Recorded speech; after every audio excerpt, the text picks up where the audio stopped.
So how much coffee have you all had? Enough? Birgit's already at 2. Awesome. So we are going to create our energy together. We will be our emotional coffee. Hi, everyone. Thank you for having me. Thank you so much to Mike and whoever wrote Mike's script for just acknowledging the constellation of contributions that led to all of us getting to be here today.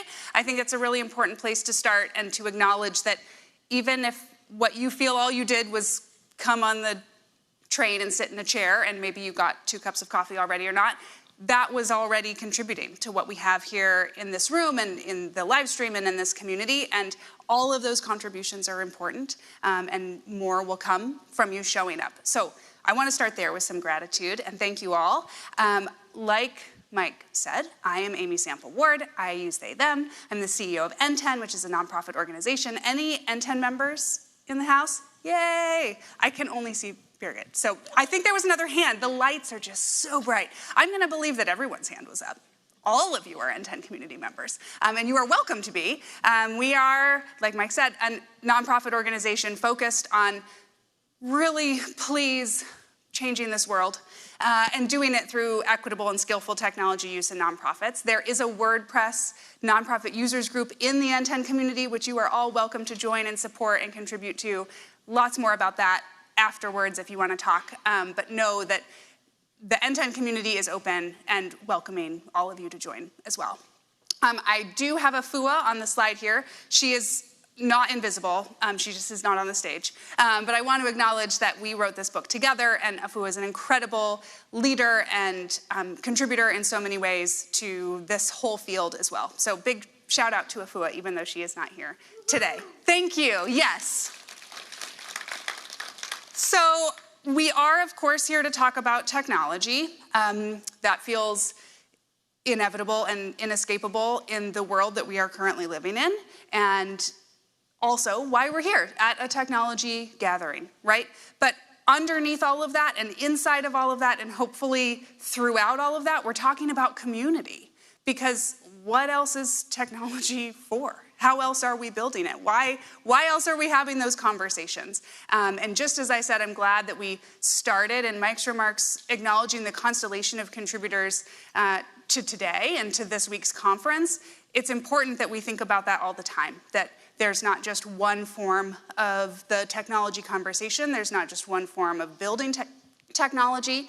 And what I'm hoping to talk about a little bit this morning are values, are examples of what operating differently around technology could look like, could feel like, could be, so that as you move through today and experience all these showcases, as you move through the rest of this week and the rest of your careers and life and experiences, that we have a practice, at least for the next 41 minutes and 48 seconds that I have on the stage, we get to practice talking first about values and having that dictate our conversation about technology.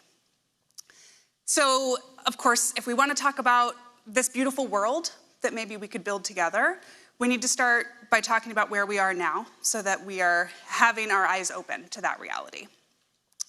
In our book, The Tech That Comes Next, that's where these illustrations that I'm going to show come from. So where we are now and where we have been for decades is intentional systemic exclusion.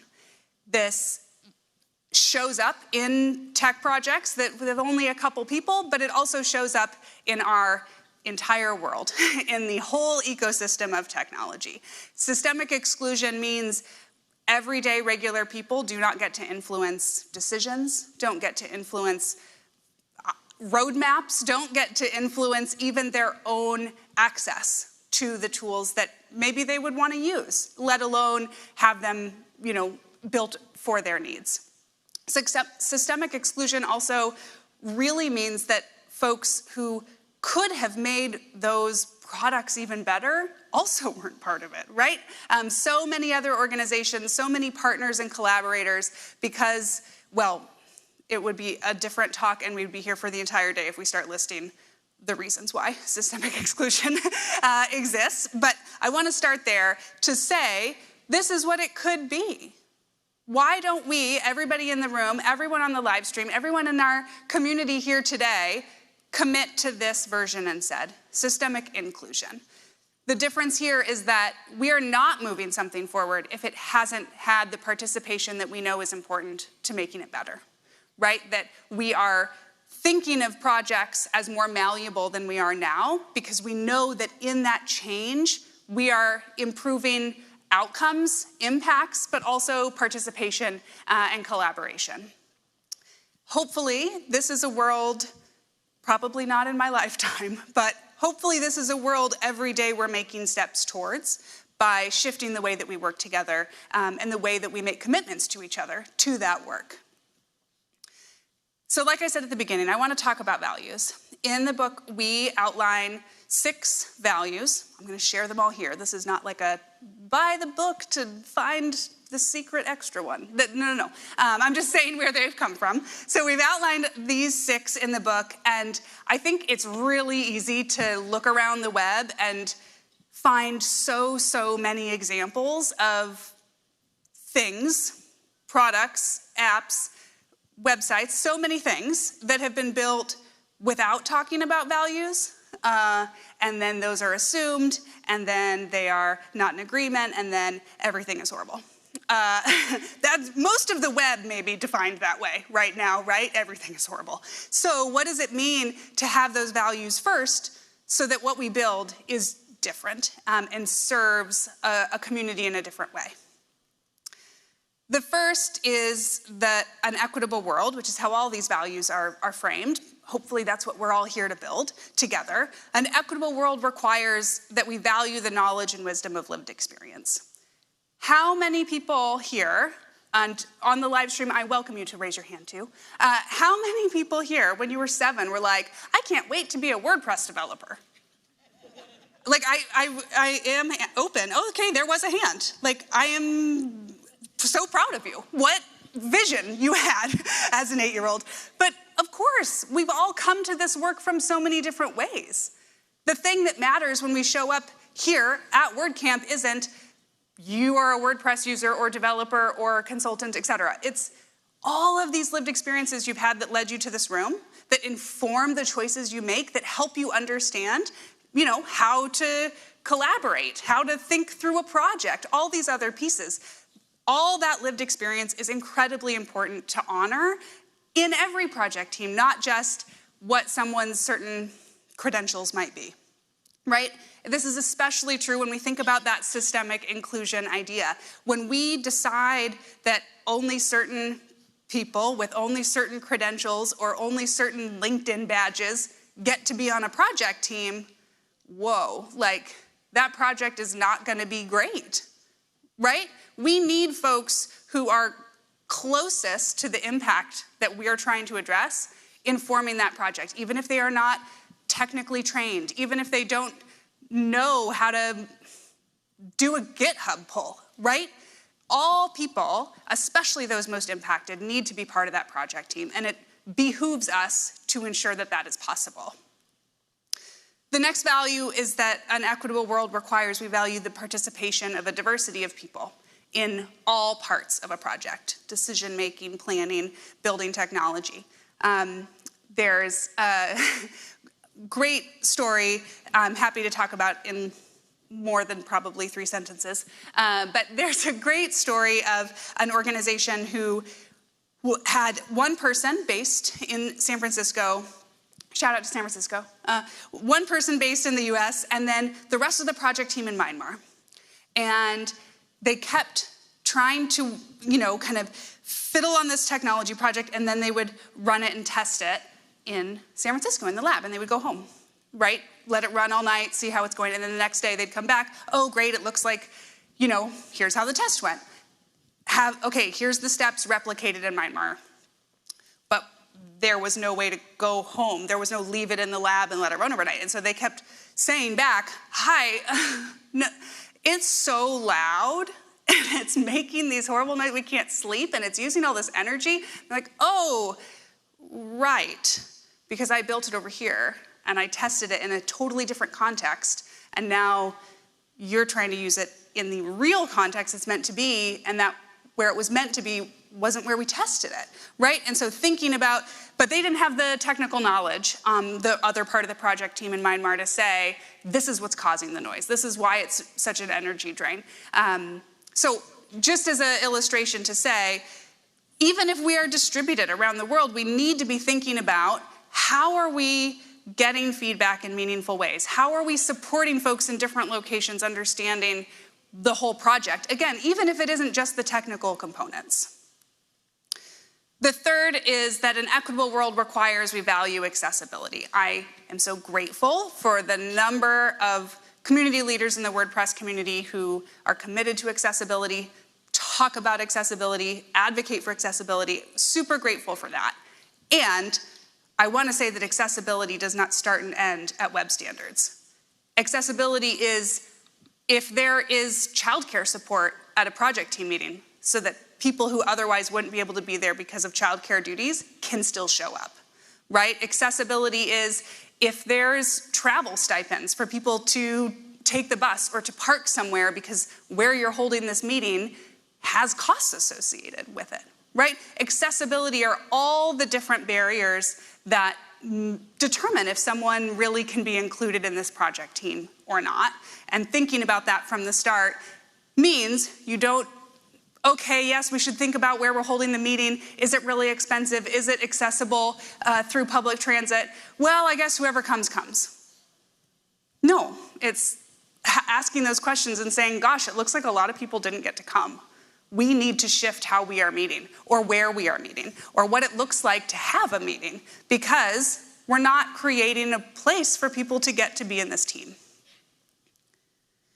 The fourth is that an equitable world requires we value multiple ways that change is made. In, I guess I'll say, a very hard world that we have right now, there's, I think, these competing demands that we think only about this big, beautiful, equitable world we create and like really long-term work. And then there's other expectations that all we think about is like two-day people with immediate impacts. And I think that our communities, that ourselves demand we actually do both of those and that we can do both of those. We can say folks who are experiencing hunger should be part of us building an app that supports these organizations who provide food, and also that we should help them own that technology, find ways to build on it themselves, and ensure that they can go out of business because no one's hungry anymore, right? Both of those things can be true at the same time in the way that we work, and I think falling into the trap of choosing only one of those kind of divides us against ourselves and isn't productive to really making meaningful change. The fifth is that an equitable world requires that we value the strength of collectively creating this vision together. I'm currently the one with the privilege to stand on the stage, but there are other microphones in the room, and I welcome your contributions and questions and ideas, yes, during the talk, but also forever after this, right? If only one person had the idea of how we make the world better, like, gosh, probably should have done it already, you know? I think the real value here is that it isn't just one person's vision, that we collectively make that vision every day in small steps, and over time that collective vision gets built. And the last one, value number 6, is that an equitable world requires we value the dedication of individuals and communities in continuing to pursue all kinds of knowledge and learning.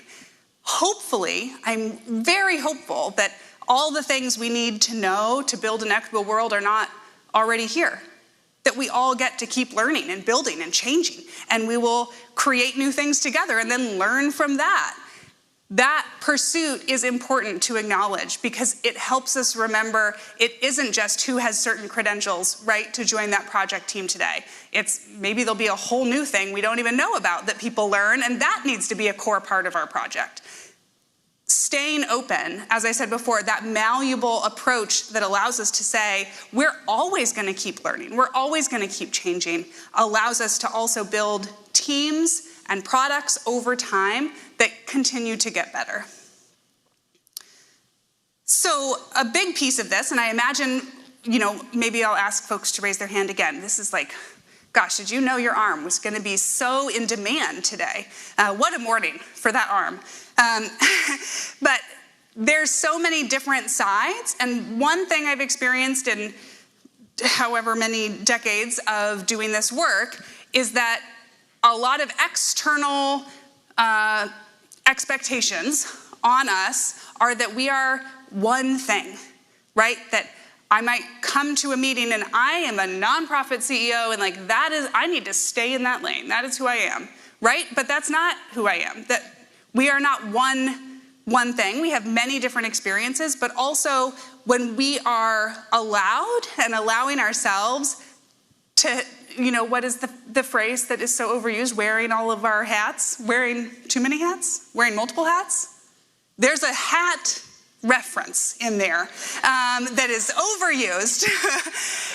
But when we really allow ourselves and the people that we're collaborating with to, in any moment, say, well, from this perspective, right, that is a perspective I hold, and from this experience, which is a different but also experience that I have had, right, it allows us, again, to be our whole human selves in a project team together.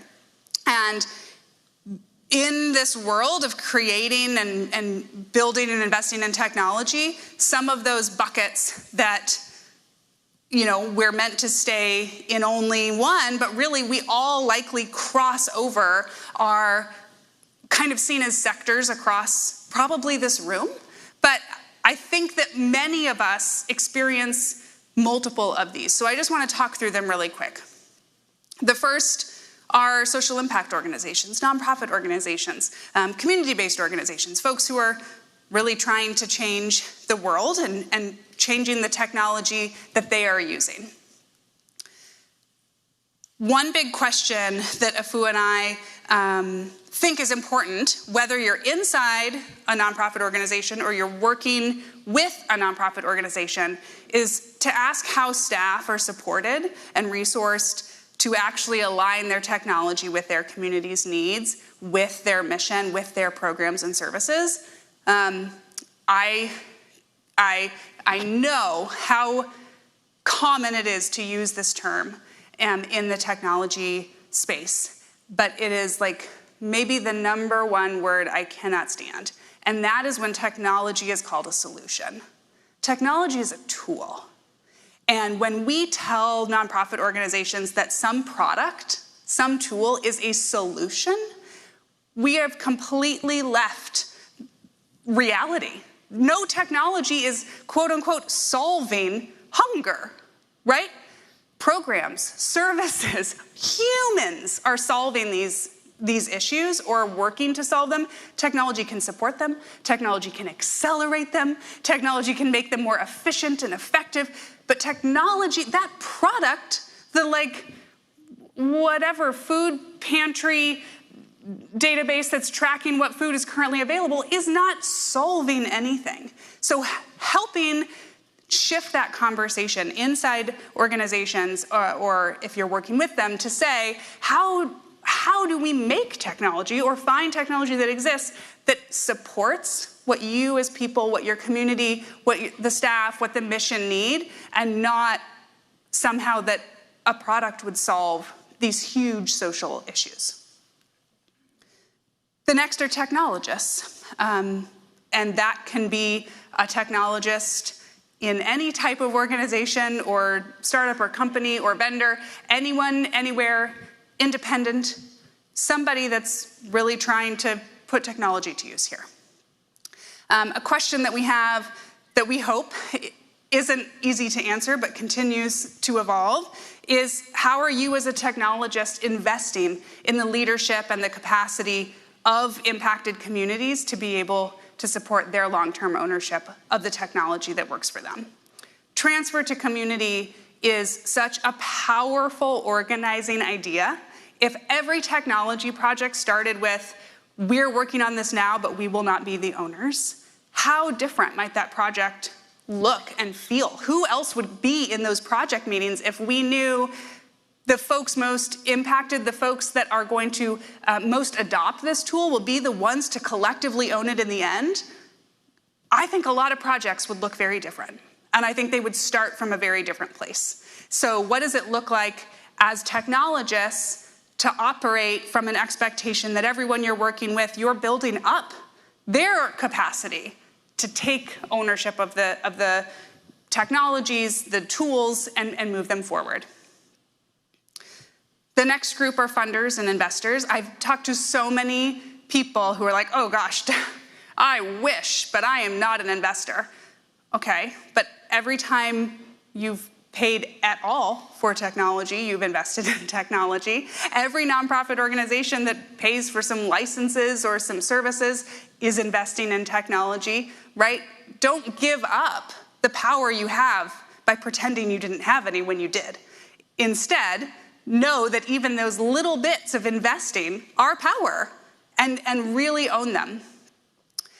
The question that we have for anyone thinking about those moments when you're funding and investing in technology is, what does it look like to commit to funding inclusively for intentional engagement? And the true, I don't have to explain this or justify this to this group, but the real lifetime support of a project that is not V1. It is, funding through V8 and then the next round of 8, right? It is really thinking about, are we committed to the types of investment, not only financial, but other resources, time, care, that it's going to take for any technology to get to a place where it's more effective, more efficient, better at whatever it's meant to be doing. Policymakers. I think we have seen a lot of folks in our world be considered policymakers and maybe not make any policy. And I also think that we are forgetting how many policies that impact technology are not only at international or national levels. Here in the city of Portland, any Portlanders in the room? Oh my gosh, my people!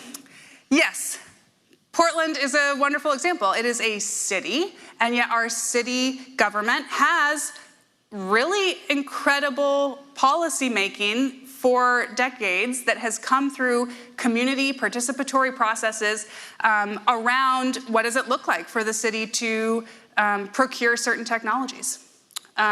What does it look like to have to divulge to the community if there's going to be a contract for technology that could be used for surveillance? What does it look like for the city to procure technology with constituent data? That really impacts people's lives at a city level. However, that could be happening in every different city. So wherever you are, there are opportunities to influence policymakers, to become a policymaker. So again, even if this feels like this isn't you right now, put this hat on, just to try and force the hat metaphor. Put that hat on, really see yourself as a policymaker wherever you can. And a question that we have for policymakers is, are you meaningfully engaging communities that are most impacted by digital divides and technological harm? I think that we have seen, especially at the national level in the US, conversations about tech policies that are hugely, almost exclusively influenced by big tech lobby, of course, and with the intention that those policies, those laws, go into effect in ways that would never require big tech to have to change, right? So why don't we then advocate and build power as other communities stronger together to build proactive policies that say, I don't care what technology you're using or what platform it is or what it is meant to do, there are things that we want to advocate for. People should always have access to their data, right? Don't be influenced by big tech saying you can only have policies about what kind of protocol is being used. No, I don't care what the protocol is, right? People should get their data, period. Make that the policy. right? But that's not the conversation because it's not being led by all of us. And I really hope that we can find those places to organize and make our voices louder together. And the last group, everyone here is part of this group, communities. You're in lots of different communities. You're in geographic communities, identity communities, family, friends, hobbies, so many different parts of your life all overlap with different communities. And that, I think, is the most important place to start from. I know we listed it last here in the list, but that's because we wanted it to be kind of the overarching idea here. And so many incredible conversations start with these two questions. What do you want to change? No qualifications. Doesn't have to be about the world, about your life, about your job. Just what do you want to change? And what is your biggest dream? Starting there from conversations, like let's have that conversation at lunch, right? Let's just start there and see what we come up with, I think is such a powerful starting place for making connections with each other, for identifying priorities, again, rooted in values, rooted in our lived experience, that aren't so focused on like a specific user story to put in as a ticket, right? But like really, truly, what do we want to change? What do we dream of? And how could we do that dreaming together? I want to tell two quick stories of organizations that have done tech projects within these values. The first is a nonprofit organization called Rescuing Leftover Cuisine. I bet you can tell what they do by their organization name. They started as a small, like just a couple people, working in just a couple block radius in Manhattan, in New York. And the idea was people are hungry and there's extra food. So they would take meals that either weren't picked up from to-go orders or food that was prepared but wasn't ordered from restaurants at the end of the evening and then deliver it, like literally two people would just carry it all down the street to either shelters or food pantries or distribute it directly to people on the street. And that is great. Thank you for doing it, right? Wonderful. And they were not technologists themselves. They didn't feel like they knew even how to navigate those technology conversations, but they also knew like the two of us doing this every night isn't sustainable, isn't scalable, isn't really even all the food that restaurant had, but we couldn't carry anymore, you know? So they did bring in some external folks to help think about what technology they could use, and ultimately they built some technology. But what they wanted to do was say, you are here to support us with these technology plans and implementation, but you're now not the experts at our mission. We are the experts at our mission. And that role was very clear. The volunteers and that volunteer pool kept growing. The restaurants, who were the one person on staff at the restaurant who was like, yeah, okay, you can come in the back door and I'll give you the food, right? All of those people became the community around this mission, and all of them were influencing the roadmap, were working together to prioritize both fixes and also new builds. And they did it by having trainings where they weren't saying, here's how we're building everything. They just said, here's the training on Trello. It's an accessible tool. You can use it on your phone. You can use it on the screen. Not here to, recommend Trello, just saying what literally they did use. And they could see what was important to them, that every volunteer understood why an idea they had submitted wasn't already fixed or wasn't implemented, right? But focusing everyone's attention on the same board created transparency and trust, created a lot of space for conversation where people could see, oh, it's not just the volunteers. Oh, all the kitchens have said, yeah, we really need these things to work, and I can see that if those don't work, none of our ideas work, right? It created a place where across all the different kind of segments of the community, people had insight into what was going on. And they've never stopped doing that. It's been a number of years. They have scaled across New York City, but also to 5 other states. They are really seeing themselves as kind of a technology platform for hunger, while also knowing that all of it was built because of the mission and keeping that mission center and the technology delivering the mission, not the other way around. The other example I had to put in because I'm already bracing myself for conversations about AI. So I put in a story about AI that is, gives me hope in this world of garbage. So happy to have that conversation, but just putting my feelings out there transparently. So John Jay College is a college. Very difficult names we're using here. So they're a college in New York, and they are predominantly serving first-generation college students. And that means they also know what happens when folks get a college degree through them, because unfortunately, truly, truly unfortunately, we live in a world where having a college degree makes such a huge lifetime difference for what opportunities you have, how much money you might make, just so many other social ripples. And so it's very important to them that if folks come to John Jay College, they graduate. They know it's really, really huge. But they saw, like many other universities, colleges, schools of all kinds, they were really focused on those folks who got there. Okay, let's have that experience be really great, come into the school, come back for your second year. That's really important. We can all understand that. But they saw there was a lot of folks actually getting about 75% of the way through and then not finishing. They're like, oh gosh, what is this drop off? What's happening here? And those are, of course, people at different places than when you think about them just starting. They knew how great it was. They came for 75% of a program. So they did user research. They checked in with folks all across that spectrum, right? The students themselves, folks in the provost office, folks who were advisors, and learned that it was not one reason. There were a lot of reasons. People had bigger obligation to just have a job, or family shifts or obligations, all of these different components. So it wasn't like, oh, we'll just create this program and it'll be better. They realized, no, there's a lot of reasons. So how would we approach this?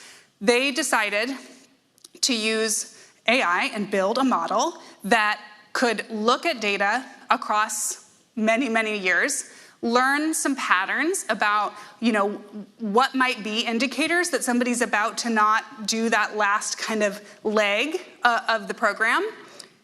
Does not communicate to anyone. It does not send messages to anyone. It does not alert anyone. This is a closed, small tool. And yet, it took over 24 models to get it to work the way they needed it to, right? Technology takes a lot of time, a lot of versions, and ultimately, they now have a tool in place that only the provost office staff can see. It, like I said, looks for those patterns, looks where there may be students who are kind of lining up with some of these indicators. It does not tell the provost office, send this message to this person, but it does say, here are some people. Of all the students in this college, if you were going to talk to somebody today, maybe it's these students, right? And here are all the resources that are available as a state institution, as a public institution, as a college in New York where the city maybe has resources. Here are all the resources that exist. So if you talk to them and they need a resource, here they are, kind of already curated so that you know where to quickly get them connected. Once they started using this tool, they were able to graduate 900 additional students in 2 years, which is just so powerful. Again, when you think about, unfortunately, how much that college degree means for someone's life, to have 900 more people than they otherwise would have just feels like such a wonderful result, and why that investment of 18 months and 24 different models was really worth it. So I want to save time. We have 10 minutes to have, yes, Q&A. I'm happy to answer questions, but also really, really happy if you want to share an example that is not 10 minutes long, maybe 90 seconds long, and then we can react to it or something. But I know I'm not the only person thinking these things. I said yes to come and speak here because I was like, oh my gosh, a group where when I say, let's please talk about these values, no one would be like, boo. the place where these conversations can really be fostered in meaningful ways because all of you are ready to move them forward versus being convinced that community matters, right? That the impact of the technology we build matters. So I'm so grateful to be in such good community, and I think there are microphones, I cannot see them. Maybe you can see them. They exist out in the world here. Okay, there they are. Oh, they've been spotlighted. So if you have questions, stories, declarations, whatever it might be, I welcome it. I could dance while you make your way to the microphone. I don't recommend it, so let me know. Otherwise, I will talk a little bit more about N10's work and things that we have seen exist in the community. But I'm going to like awkwardly cover my eyes so I can see what's happening out here. Okay, I do see that there is someone at a microphone, so I will. Yeah, no, will you introduce yourself also? I will. My name is Angie Drake. I'm the owner of NotYourAverageAmerican.com. I work with small tourism providers in Ecuador and Peru.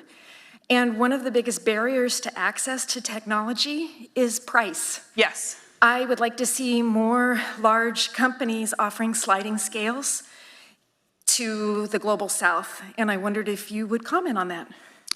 Yes, please. I agree with you. I mean, the hard cost of accessing technology, using technology, building technology is the #1 barrier, right? I also think that it is difficult for a lot of individual people or communities to see how they would interrupt that, but there really are powerful examples, whether that's municipal wireless and a community just being like, we're gonna build our own broadband system and we'll all own it together, or it's folks, you know, creating services and saying, we'll figure this out for our community. So I think there are opportunities, and I welcome staying in contact and you know, seeing what we can do to surface some of those opportunities. But I think we are not the ones who benefit when we believe we can't interrupt that system, right? Because that's what's wanted. Other people profit and are benefited by us believing that we can't interrupt that, and we can't let that be the story, you know? Well, I look forward to interrupting that with you. Yay, let's go interrupt it. I will talk to you later. Yeah, okay, yes, please do, Angie. Thanks for coming up to the microphone. Anyone else? I don't know why I'm crouching down. It's like, I can stand and see. Oh my, yeah. You weren't kidding about it being. I know, it is blinding. My name is KJ, and I own a WordPress agency. In addition to that, I am the chair of my neighborhood association and the president of the fundraising organization. Look at all these hats! School. Look at all these hats! And so you said you were going to talk about this anyway, but in the spirit of fostering engagement, I thought I would ask, how can an agency owner or a nonprofit leader get involved with N10? Oh, awesome. I thought you were about to say something about AI, and I was like, KJ, God. There are so many ways. So N10 is a global community. There are folks from, I think, 135 different countries in the database right now. And we really believe that a rising tide lifts all boats, right? And that the more we learn together, the more that we share our expertise with each other, it's not gonna be the same. We're not in competition, right? It overlaps a little bit so that we have some common ground, but there's so much more that we gain sharing that together. So like I said, we have a WordPress user group that is free, open. You have to create an account, but you know, that way you can message and join the monthly calls. And you know, folks are using WordPress in nonprofits where they don't have a lot of external support. And so even just hearing from other folks like some tips or what does that dashboard message actually mean, right? Like is helping them in really meaningful ways. We have a large conference with a couple thousand practitioners, and our session proposals open on the day of the week that is September 3rd. Is that a Tuesday? Is it a Wednesday? You tell me, but it is September 3rd, and welcome ideas and session proposals from this community. Again, we know that WordPress is being used by nonprofits, so the more ideas that you all share, your expertise is super welcome. And if you want to help, like, I don't know, write an article together that says, here's how to think about security in a world where organizations are having their websites, you know, under attack, let's go write that article together, right? Like, let's just do our work together. That's the whole point. So please reach out anytime. I realize my email's not on the screen, but it's just Amy, A-M-Y, @n10.org. Email me anytime. I'm a real person. It is a real email inbox. Thank you, KJ. Thank you for all the hats that you wear. Thank you for taking the questions. Yeah, of course. There is like 90 seconds left. Okay, this person's either leaving awkwardly through the spotlight. Yep, that's what they're doing, okay. Clap, that took guts, okay. Awesome. Well, if there's no other questions, I might, you know, time benefit Mike in with 90 seconds of his closing remarks. And also just say one more time, I'm just so filled with gratitude. The thing that gets me out of bed to keep doing hard work of talking about equitable technology in a world that like absolutely seems to not want to hear that is that I know there are communities like this that I have opportunities to be part of that do want to have that conversation. So I'm just so grateful to be in your company, to get to support you, or, you know, I guess I can't spotlight you, but emotionally I will spotlight you. I'm just so excited to be here with all of you and really grateful for all the ways that you're contributing to that beautiful, many-colored, illustrated world. So thank you all so much.